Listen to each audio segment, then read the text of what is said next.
عزیز دوستوں، بزرگوں اور بھائیوں، قرآن مجید فرقان حمید اللہ تعالیٰ کی لاریب اور بے عیب کتاب ہے۔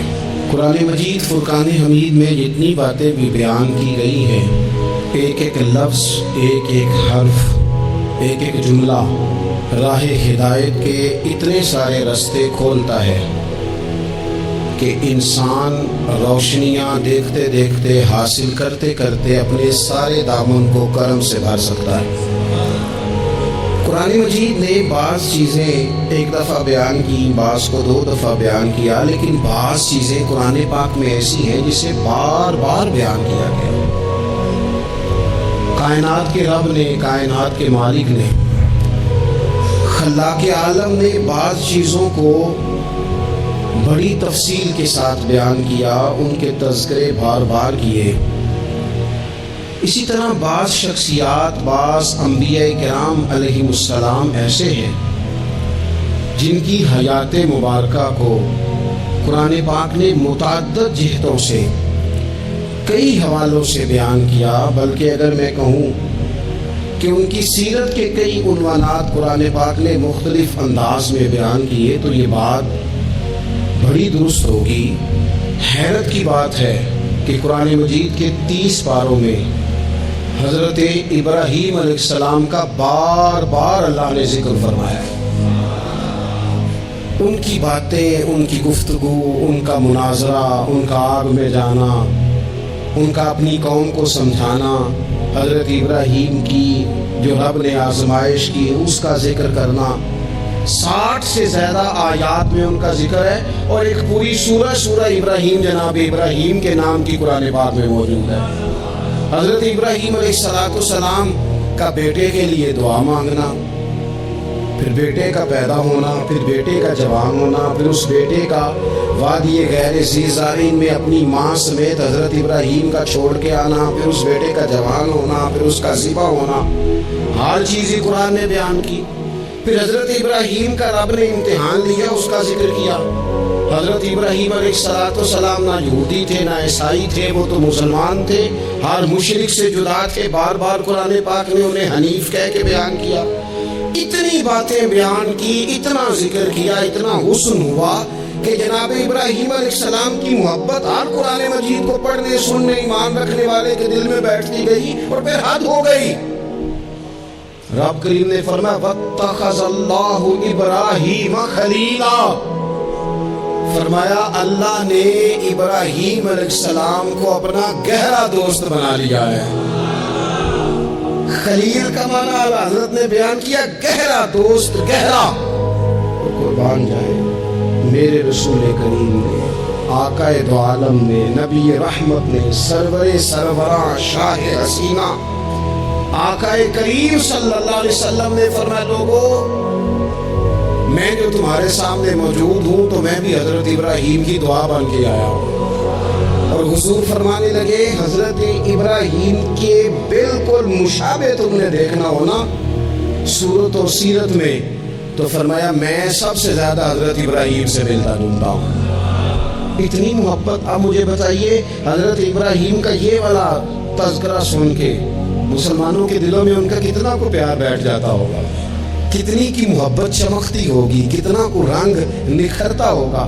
اور دل ہے کہ قرآن مجید پڑھنے والے کا دل، قرآن کو سمجھنے سیکھنے والے کا دل مائل ہو جاتا ہے حضرت ابراہیم کی طرف۔ ان کی باتیں، ان کے تذکرے، ان کی گفتگو اور ان کی سیرت کو بار بار پڑھنے کو جی چاہتا ہے، محو ہو جانے کو دل کرتا ہے۔ اتنا اللہ نے حضرت ابراہیم سے پیار فرمایا ہے، اور متعدد مقامات پر ان کے تذکرے قرآن پاک میں موجود ہے۔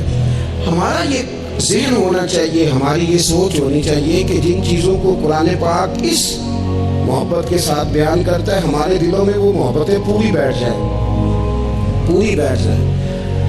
ہمارے ہاں مزاج کچھ عرصے سے بنا ہے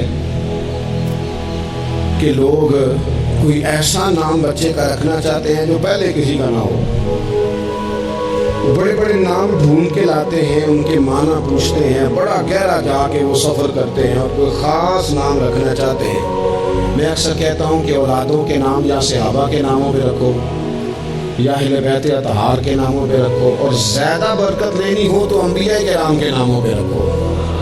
تھوڑا سا پیچھے جائیں آپ، تھوڑا سا پیچھے، تو ہمارے کتنے بزرگوں کا نام ابراہیم ہوتا تھا، کتنوں کا اسماعیل ہوتا تھا، کتنوں کا اسحاق ہوتا تھا۔ یہ کتنے ذوق والے لوگ تھے کہ انہوں نے ان تذکروں سے محبت کی، ان ناموں سے پیار کیا، ان ناموں کو انہوں نے حرز جاں بنایا۔ میں آپ کو ذاتی بات بتاتا ہوں، ایک دفعہ مجھ سے کسی نے نام پوچھا تو میں نے کہا کہ بچی کا نام ہاجرہ رکھ لو۔ میں نے کہا کہ یہ تو بزرگ عورتوں کا نام ہوتا ہے، تو میں نے کہا رکھ لو، یہ بھی بزرگ ہو ہی جائے گی ایک دن۔ بھئی بچی نہیں بزرگ ہونا ہے نا، لیکن وہ مطلب یہ تو بزرگوں کے نام ہے، یہ تو وڈیرے والا نام ہے۔ تو میں نے کہا کہ آپ دعا کریں نا کہ اللہ تعالیٰ اسے جوان بھی کرے، کوئی عمر لمبی دے، وہ وقت بھی آئے کہ جس میں لوگ اسے بزرگ بھی کہیں۔ ان ناموں کو ہم نے کیا نام سمجھ لیا ہے کہ یہ تو وہ بزرگوں کے نام ہے۔ ان لوگوں کی دلچسپیاں، ان لوگوں کا پیار ہماری طبیعت میں۔ حضرت ابراہیم علیہ السلام نے نا اپنی ساری حیات مبارکہ لوگوں کو دین کا صحیح سبق پڑھاتے گزاری۔ عقائد جو ہوتے ہیں نا، ان کی پختگی انسان کو پختہ کرتی ہے۔ جب تک لوگ نظریاتی طور پر پختہ نہیں نہ ہوتے، وہ زندگی میں کسی شعبے میں بھی مومن بن کے وقت نہیں گزار سکتے۔ لوگوں کا عقیدہ توحید و رسالت اگر پختہ ہو جائے، عقیدہ توحید و رسالت اگر مضبوط ہو جائے، تو یہ جتنے لوگ پریشان ہوتے ہیں کہ پتہ نہیں کو جادو آ گیا ہے، پتہ نہیں کو سازش ہو گئی ہے، پتہ نہیں کو نظر لگ گئی ہے، پتہ نہیں فلانا میرے خلاف کیا کر رہا ہے، ان ساری آزمائشوں سے بندہ باہر آ جاتا ہے۔ عقیدہ ہی بڑا مضبوط ہے۔ اور جب انسان ڈرنے لگ جاتا ہے سانپ سے، تو پھر ایک وقت آتا ہے وہ رسیوں سے بھی ڈرتا ہے۔ حضرت ابراہیم علیہ السلام ہو یا جتنے بھی انبیاء کرام گزرے ہیں، یا جتنے بھی ہمارے پاس آسمانی وحی کی تبلیغ کرنے والے نبی گزرے ہیں، ان سب نے عقیدہ توحید کی مضبوطی لوگوں کو سکھائی۔ کچھ عرصے سے لبرل لوگوں نے اور بعض دین بیزار لوگوں نے اس طرح کر کے دین بیان کرنا شروع کیا ہے کہ ایک پورا فتنہ دنیا کے اندر آ گیا ہے۔ وہ فتنہ کون سا ہے؟ عقل کو زیادہ استعمال کرنے کا فتنہ، کہ یہ چیز میری عقل نہیں مانتی لہذا میں قبول نہیں کرتا۔ وہ لوگ پھر آہستہ آہستہ دور نکل جاتے ہیں۔ دین اسلام روحانی دین ہے، تو بعض عقلی دلائل جن سے بندے کو پوری طور پر سمجھایا جا سکے، سکھایا جا سکے، حضرت ابراہیم علیہ السلام ان کا بار بار بیان فرماتے۔ دیکھیں، رب وہ ہوتا ہے جو حی بھی ہو، قیوم بھی ہو۔ رب کی شان یہ ہے، نہ اسے نیند آتی ہے نہ اسے اونگ آتی ہے۔ رب کی شان یہ ہے کہ وہ ہر وقت، ہر لمحہ، ہر گھڑی اپنے بندوں کو دیکھتا ہے۔ وہ ہر ایک کی ضروریات سے آگاہ ہے، کسی کو کتنا چاہیے، کب چاہیے، کیا چاہیے، مالک ہر وقت جانتا ہے۔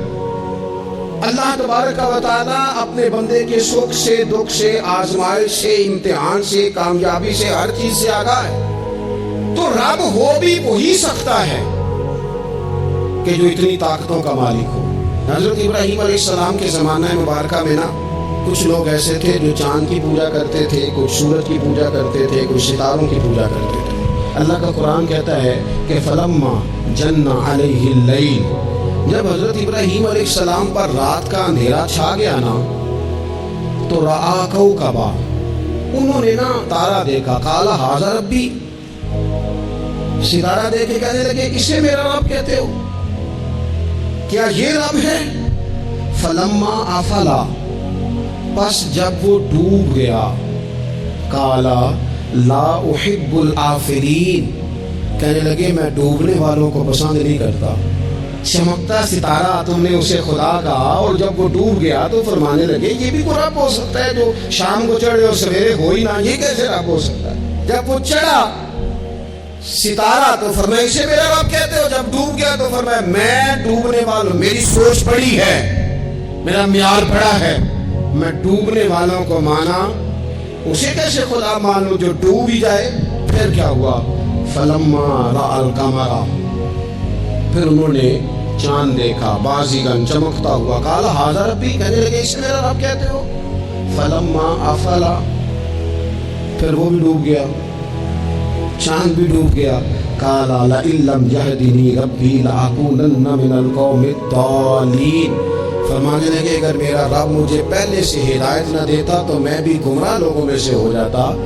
وہ چاند جو رات کو چڑھا اور سویرے ملا ہی نہیں، وہ کیسے خدا ہو سکتا ہے؟ خدا تو وہ ہے کہ جس کو جب پکارو وہ پکار کو سنے، وہ میدان میں بھی سنے، وہ گھر میں بھی سنے، وہ اندھیرے میں بھی سنے، وہ روشنی میں بھی سنے۔ وہ ایسا مالک ہے کہ جس کا دیا ہوا رزق ماں کے پیٹ میں بھی پہنچے اور اس کی دی ہوئی زندگی قبر میں بھی بندے کے ساتھ چلی جائے، قبر کے اندر بھی بندہ اٹھ کے بیٹھ جائے خدا کی دی ہوئی توفیق سے، وہ رب ہے۔ پھر جب سورج کو چمکتے ہوئے انہوں نے دیکھا، قال ھذا ربی ھذا اکبر، کہنے لگے کہ اسے میرا رب کہتے، یہ تو بڑا بھی ہے، سورج تو بہت بڑا ہے، اسے رب کہتے ہو۔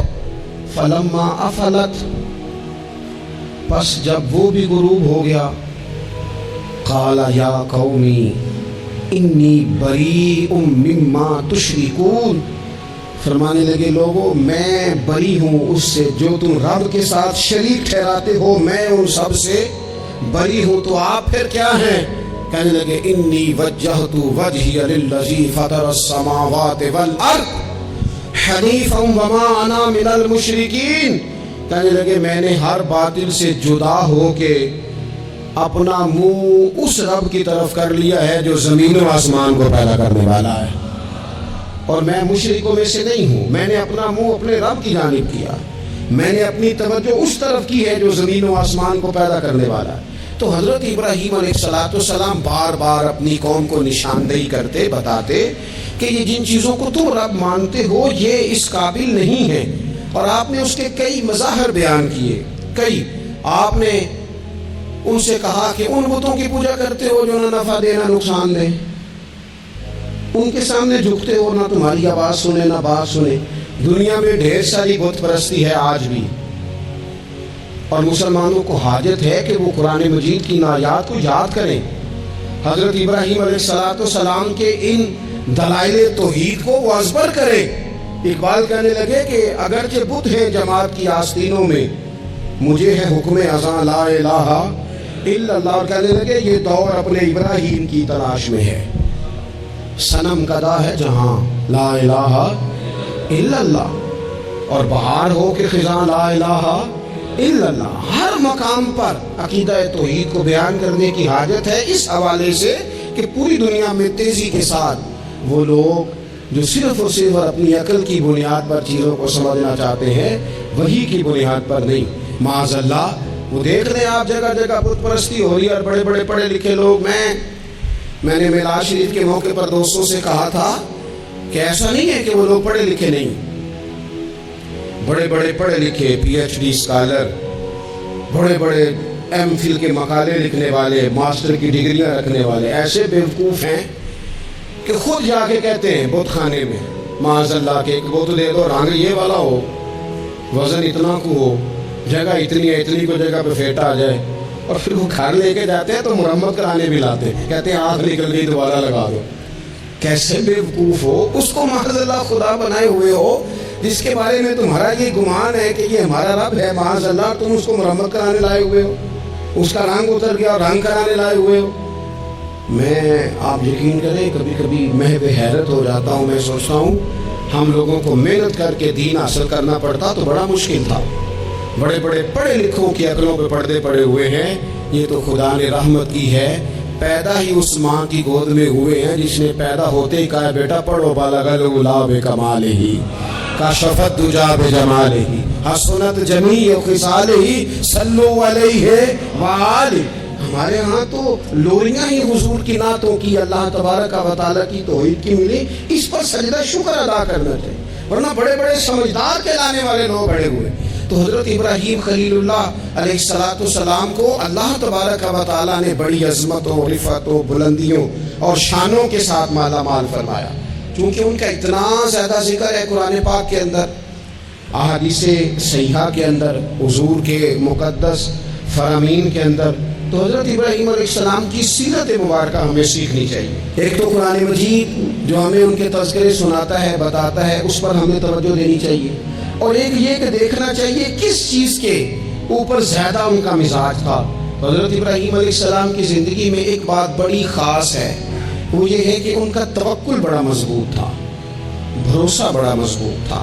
ہمارے ہاں ٹوٹتے بکھرتے لوگوں کے خیالات، اور جس چیز سے سب سے زیادہ لوگ پیچھے ہٹتے جا رہے ہیں معاذ اللہ تعالیٰ. وہ یقین کی کمزوری ہے, عدم اعتماد. یعنی آپ نے سوٹ پہن لیا ہے, آپ نے اپنی مرضی کا رنگ پسند کیا ہے, آپ نے اپنی مرضی کے درجے سے سلوایا ہے, آپ نے اپنے طریقے سے اسے استعمال کیا ہے, لیکن پھر بھی آپ چاہتے ہیں کہ ہر بندہ کہے بڑا اچھا لگ رہا ہے, جب تک 100 بندہ نہ کہے طبیعت مطمئن نہیں. سارے نہ جب تک ایمان, کسی ایک نے کوئی بات کر دی تو جناب ہو سیانا بیانا نوجوان پڑھا لکھا وہ کہتا ہے پتہ کرو میں ٹھیک نہیں لگ رہا, پھر آپ چھوڑ دیں, اتنے کمزور ہو جائیں گے آپ. یہی حال اللہ ماشاءاللہ خواتین کا ہے. اس طرح تو انسان دن بدن کمزور ہوتا ہے. 95 لوگوں نے آپ کی تعریف کی, 4-5 لوگوں نے تنقید کر دی, اتنوں کو تو کرنی بھی چاہیے تھی, اگر نہ کرتے تو نظر لگ جاتی. 2-4 تو ویسے بھی ہونے چاہیے, تبھی تو انسان جچتا نظر آتا ہے. تو میرے بھائی اتنا زیادہ جو لوگ کمزور پڑ جاتے ہیں, توکل سے نکل آتے ہیں, اور پھر ذرا حالات خراب ہوئے نہیں, ذرا ساری زندگی میٹھا کھانے کو ملا, بڑے خوش تھے, بڑے اچھے تھے, لیکن اس میٹھے میں سے ایک بادام کڑوا نکل آیا, صرف ایک بادام, تو کیا آپ اس سارے میٹھے کو غلط کہہ دیں گے؟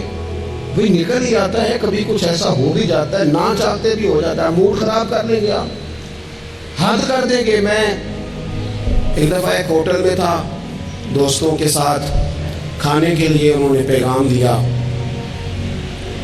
تو پلیٹ آ گئی کھانے والی, تو تھوڑی صاف نہیں تھی, تو صاحب نے تو جلال شروع کر دیا. وہ فیس کو سیدھی کرتے جائیں اور کہیں وہ تو پتہ ہی کوئی نہیں, پیسے کس بات کے لیتے, بلاؤ مینیجر کو, بلاؤ فلانے کو, آدمی کر دیں. تو باقی سب انہیں سمجھا رہے تھے تو میں ہنس رہا تھا. وہ آ گئے بیچارے, تو میں نے ان سے کہا آپ جائیے, اللہ تعالیٰ خیر کرے گا, ہم ان کو راضی کر لیتے ہیں. بات مکمل ہوئی تو مجھے کہنے لگے کہ آپ جو ہنسے ہیں اس سے مجھے غصہ آیا ہے. میں نے کہا آپ کو غصہ ہی دلانے کے لیے میں ہنسا تھا. او خدا کے بندے, 4000 روپے کی تم نے روٹی کھانی ہے, اور جتنی گھر میں تیری بات مانی جاتی ہے وہ میرا خیال ہے ہمیں پتہ ہی ہے. یہ آپ جو جھوٹا انا کا بت بنا رہے ہیں نا, جھوٹا, یہ آپ کے اندر کی کمزوری کو ظاہر کر رہا ہے کہ آپ کمزور آدمی ہیں. آپ کو جھوٹا پریشر ڈال کے عزت بنانے کا شوق ہے. آپ باتوں کے سہارے جان بوجھ کے اپنا قد اونچا کر رہے ہیں. یہ قد آپ کا ہے نہیں, اس لیے کہ قد اونچا ہوتا تو یہ تو ہلکی سی پلیٹ کی بات ہے. اور آپ نے ایک آدمی کو جس طرح سے رسوا کر دیا, ابھی وہ جائے گا اس کی کلاس لگ جائے گی, ہو سکتا ہے اس کی تنخواہ کٹ جائے, ممکن ہے بیچارے کو چھٹی ہو جائے. اگر آپ کا قد اونچا ہوتا تو پھر رنگ اور ہوتا, پھر آپ اسے کہتے کہ رب میری بڑی معاف کرتا ہے, میں بھی کئی لوگوں کی معاف کر دوں گا. لیکن یہ تو جھوٹی انا کے لوگوں نے, ہمارے اندر وہ جو یقین کی کمزوری ہے, ہمارا خیال, دیکھو عزت اللہ دیتا ہے, وہ کہانیاں بنا کے لینی ہے, لوگوں کے سامنے اپنا جعلی روپ پیدا کر کے لینی ہے. کبھی بھی یہ کام نہ کرے, یہ انسان کو کمزور کرتا ہے. آپ کے جانے کے بعد پھر جو آپ پر تبصرے ہوتے ہیں وہ سننے قابل ہوتے ہیں کہ دیکھو یہ بندے کی حیثیت ہے, کیا کرنا چاہ رہا ہے یہ. حضرت ابراہیم کی زندگی میں مضبوط توکل, اور یہ ضروری نہیں کہ آپ کے پیچھے ہزاروں لوگ ہی ہوں, سینکڑوں لوگ ہی ہوں تو تبھی کام بنتا ہے. ہر کام کو جمہوریت کے رنگ میں نہ تولے. عزیز بھائی, حضرت ابراہیم کو آگ میں ڈالا جا رہا تھا, ایک بندہ بھی نہیں تھا. خدا غور کرنا, وہ ایک بھی نہیں تھا جو کہتا کہ خلیل کو آگ میں نہ ڈالو. لیکن جب منجنیق تیار ہو گئی, حضرت ابراہیم کو رکھ لیا. کبھی تو بندے کا حوصلہ ٹوٹتا ہے نا, کبھی تو وہ کمزور پڑتا ہے, لیکن یہ نہیں پڑتے یہ خلیل اللہ ہے. جب آپ کو انشراح صدر ہو جائے, آگ میں ڈالا جا رہے ہیں, حضرت جبریل امین حاضر ہو کے کہتے ہیں چلو کوئی حکم کر دیں. فرمانے لگے حکم تو ہے پر جبریل تیرے لیے کوئی نہیں. خدا را مسلمانوں اس پر کبھی غور کرو. ساری زندگی کہا رب راضی ہو جائے, رب راضی ہو جائے, رب, کبھی خود بھی تو رب سے راضی ہو کے دیکھو نا. رضی اللہ عنہم ورضوا عنہ. اللہ نے مومن کی شان یہ بیان کی ہے کہ اس سے اللہ راضی ہوتا ہے اور وہ اپنے اللہ سے راضی ہوتا ہے. صحابہ سے اللہ راضی تھا اور صحابہ بھی اپنے اللہ سے. حضرت سفیان ثوری دعا مانگ رہے تھے, یا اللہ راضی ہو جائے, یا اللہ راضی ہو جائے, یا اللہ راضی ہو جائے. تو حضرت رابعہ بصریہ پردے کے پیچھے تھی, انہیں جلال آ گیا, کہنے لگی سفیان بس کر, آپ کہنے لگے رابعہ تجھے کیا ہوا، تو کیوں غصہ کر رہی ہے؟ کہنے لگی اپنے رکھ ہاتھ سینے پر اور بتا تو اپنے رب سے راضی ہے؟ تو روز کہتا ہے فلاں شے چاہیے فلاں، پہلے تو راضی ہو نا۔ فرمانے لگی تو ہی آج تک راضی نہیں، پہلے تو کہہ مالک تو نے جس حال میں رکھا ہے میں راضی ہوں، تو راضی ہو وہ تو کریم ہی بڑا ہے، تیرے دو آنسوؤں سے بھی راضی ہو جائے گا، تو ہی نہیں راضی ہو رہا۔ آپ ذرا اس کا ذائقہ لیں۔ حضرت جبریل امین علیہ السلام نے کہا کوئی حکم؟ فرمایا تیرے لیے کوئی حکم نہیں۔ تو حضرت جبریل عرض کرتے ہیں، حضرت جبریل عرض کرتے ہیں پھر اے خلیل آپ رب سے یہ عرض کر لیں، دعا کر لیں، وہ تو کریم ہے، ابھی بارش برسائے گا، یہ آگ گئی، کوئی انتظام فرما کریں دعا، کبھی تو راضی رہے نا ہم رب کی تقسیم پر، کبھی تو ٹھہرے نا کہ ٹھیک ہے دکھ قبول محمد بخشا، اوے راضی رہن پیارے، وہ کبھی تو کہے نا کہ یہ سونا ہی میرے دکھ وچ راضی، پھر میں سکھ نو چلے ڈاواں، کبھی تو کہے نا اگر اس نے بیمار کیا تو قبول ہے مجھے بیماری، اگر اس نے غریبی دی ہے تو قبول ہے، اگر نہیں اس نے اولاد دی تو قبول ہے، کبھی تو راضی ہونا۔ حضرت ابراہیم سے جناب جبریل نے کہا اللہ سے دعا کر لیں، تو پلٹ کے دیکھا حضرت خلیل نے، ان کو منجنیق میں رکھا گیا ہے، آگ میں ڈالے جا رہے ہیں، اللہ سے دعا کر لیں، تو پلٹ کے دیکھا سامنے آگ ہے، آسمان سے باتیں کر رہی ہے۔ حضرت ابراہیم پلٹ کے کہنے لگے جبریل تو بتا، رب کو پتہ نہیں اس کا خلیل کس حال میں ہے، اسے پتہ ہے کہ نہیں؟ تو حضرت جبریل ہر پیغمبر کی بارگاہ میں حاضر ہونے والے عرض کرنے لگے ہاں اسے تو پتہ ہے۔ کہنے لگے جا پھر اگر رب کی رضا یہ ہے نا کہ خلیل آگ میں جائے تو خلیل پورا تیار ہے جانے کے لیے، ہماری تیاری ہے، پوری تیاری، جس حال میں وہ چاہتا ہے ہم اس حال میں رہنے کو تیار ہیں، اور دکھ قبول نے محمد بخشا، بس دعا کرو راضی رہن پیارے۔ اگر وہ اس حال میں راضی رکھنا چاہتا ہے تو شکوہ کس بات، شکایت کس بات، ٹھیک ہے۔ اگر وہ چاہتا ہے کہ ہم آگ میں جائیں تو کر لی ہے نا ہم نے تیاری ہے ہماری، تیار ہے جانے کو، ختم ہو گئی بات۔ میرے عزیز کبھی رب چاہی زندگی جی کے دیکھو، جو رب چاہی زندگی جیتے ہیں پھر رب کہتا ہے میں انہیں دوست بنایا کرتا ہوں، پھر انہیں میں دوست بناتا ہوں، پھر ان کے تذکرے قائم رہتے ہیں۔ حضرت ابراہیم علیہ السلام نے ہمیں توکل کا، اللہ کی رضا پہ راضی رہنے کا سبق دیا۔ زیادہ باتیں کرنے کا وقت نہیں بچتا، ارادہ ہوتا ہے کچھ زیادہ آپ سے گفتگو کی جا سکے، پر دامن وقت میں گنجائش تھوڑی ہوتی ہے، دو چار باتیں رہ گئی ہیں، جلدی سے عرض کرتا ہوں۔ نبی پاک صلی اللہ تعالیٰ علیہ وسلم نے فرمایا، اور امام ابو نعیم نے اس کو لکھا ہے کہ اللہ تعالیٰ نے حضرت ابراہیم کو وحی فرمائی تھی کہ اے میرے خلیل آپ نے حسن اخلاق کا مظاہرہ کرنا ہے چاہے آپ کے سامنے کوئی بھی ہو، اور فرمایا رب کریم نے کہ اگر لوگ حسن اخلاق کا مظاہرہ کریں گے تو اے خلیل میں انہیں ابرار کے زمرے میں، نیکوں کے زمرے میں داخل کر لوں گا، اور فرمایا بے شک حسن اخلاق والوں کے بارے میں میں نے یہ حکم جاری کر دیا ہے کہ جو لوگ دنیا میں اچھے اخلاق کا مظاہرہ کریں گے اے میرے خلیل قیامت کے دن میں انہیں اپنے عرش کا سایہ عطا کروں گا۔ حضور فرماتے ہیں رب نے حکم دیا حضرت ابراہیم کا کہ سامنے کوئی بھی ہو آپ کا اخلاقی رویہ کبھی بھی کمزور نہیں ہونا چاہیے۔ ہم نہ بندہ دیکھ کے اخلاق کا مظاہرہ کرتے ہیں۔ میں کسی آفیسر کے پاس چلا جاتا ہوں، ایک دیندار آدمی سمجھ کے اس نے میری عزت کی، اچھی بات ہے، کسی کو ضعیف سمجھ کے اس نے عزت کر لی، اچھی بات ہے، اس کے گھر کا کوئی بڑا آ گیا اس نے عزت کی، اچھی بات ہے، لیکن دو چار جاننے والوں کے ساتھ اس نے اخلاق کا مظاہرہ کیا۔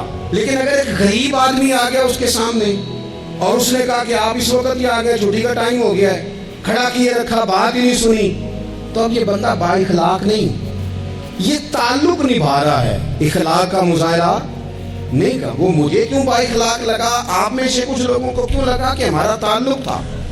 جو اخلاق والے لوگ ہوتے ہیں نا ان کا مزاج اخلاق والا ہوتا ہے، وہ جو کوئی جاننے والا ہو یا نہ جاننے والا ہو، امیر ہو یا غریب ہو، اپنا ہو یا بیگانہ ہو، وہ چونکہ بندے با اخلاق ہوتے ہیں تو ان کا رویہ سب کے ساتھ ہی، حتیٰ کہ دروازے پہ جو خیرات لینے آئے اس کے ساتھ بھی ان کا رویہ اخلاق والا ہی ہوتا ہے۔ حضور فرماتے رب نے حضرت ابراہیم سے کہا کہ سامنے کوئی بھی ہو اے میرے خلیل آپ نے ہمیشہ مظاہرہ اخلاق کا ہی کرنا ہے، حضرت ابراہیم علیہ السلام کی زندگی میں ایک بات اور بہت زیادہ تھی، وہ تھا مقام تسلیم و رضا۔ ہر وقت بات ماننا، اپنے رب کی رضا کی ہر بات۔ ایک لفظ آپ بڑے ذوق سے پڑھا کرتے تھے، حسبنا اللہ و نعم الوکیل۔ کہتے تھے میرا رب ہی میرے لیے کافی ہے، وہ بڑا ہی کارساز ہے۔ میں نے اپنے مالک کی ہر بات کو ماننا۔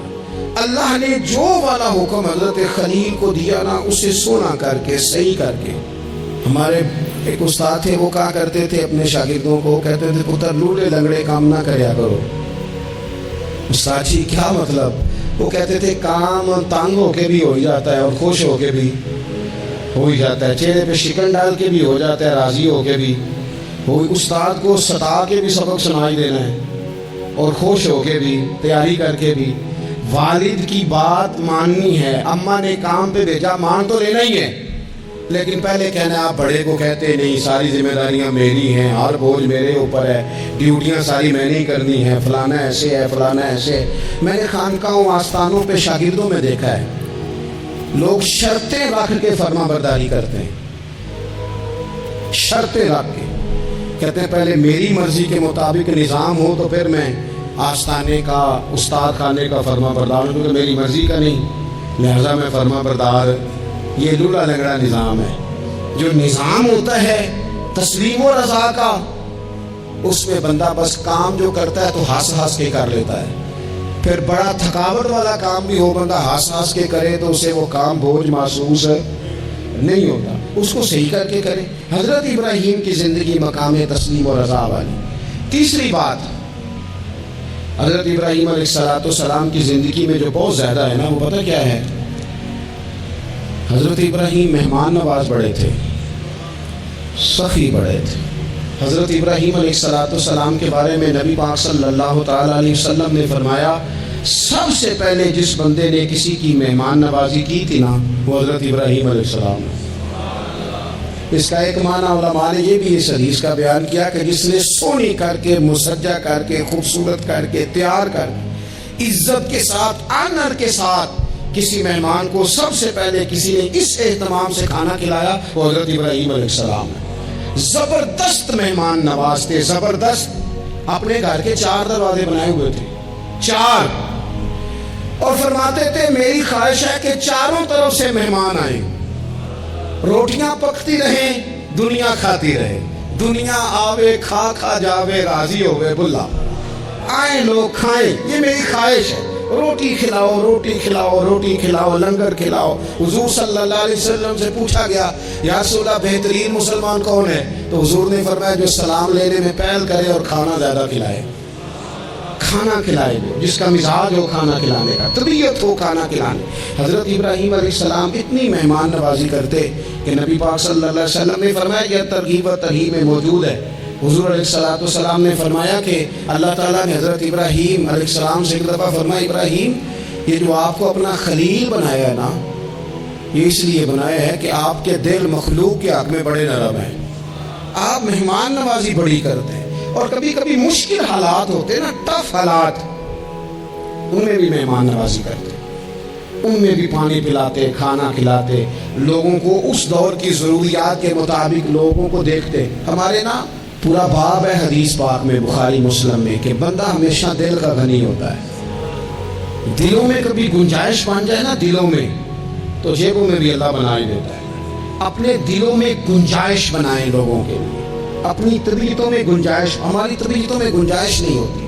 اللہ تعالیٰ بعض بندوں کو نواز دیتا ہے، انہیں چاہیے کہ وہ گنجائش رکھے، کشادہ کریں اپنے دل کو، سینے کو۔ حضرت ابراہیم علیہ السلام نے ایک دفعہ قحط ہو گیا تھا، تو مہمان تو اب آئے بیٹھے تھے، بلکہ ان دنوں میں مہمان زیادہ بڑھ جاتے ہیں، کئی دفعہ زیادہ لوگ آ جاتے ہیں۔ اب وہ قحط کا زمانہ تھا، بہت ساری جگہوں پہ فصل ہی نہیں تھی، اناج ہی نہیں تھا، تو مہمان زیادہ ہو گئے۔ اب حضرت سارہ جناب ہاجرہ گھر میں موجود ہیں اور لوگوں کی لائنیں لگی ہوئی ہیں۔ حضرت ابراہیم علیہ السلام کا مصر میں ایک دوست تھا، حضرت حکیم الامت نے اس کو لکھا ہے، آپ نے نا اس کو کچھ سامان بھیجا، بوریاں بھیجی، فرمایا یار تیرے پاس گندم ہے تو ذرا گندم کی بھر دے بوریاں، مہمان بڑے آ گئے ہیں، روٹی کھلانی ہے لوگوں کو۔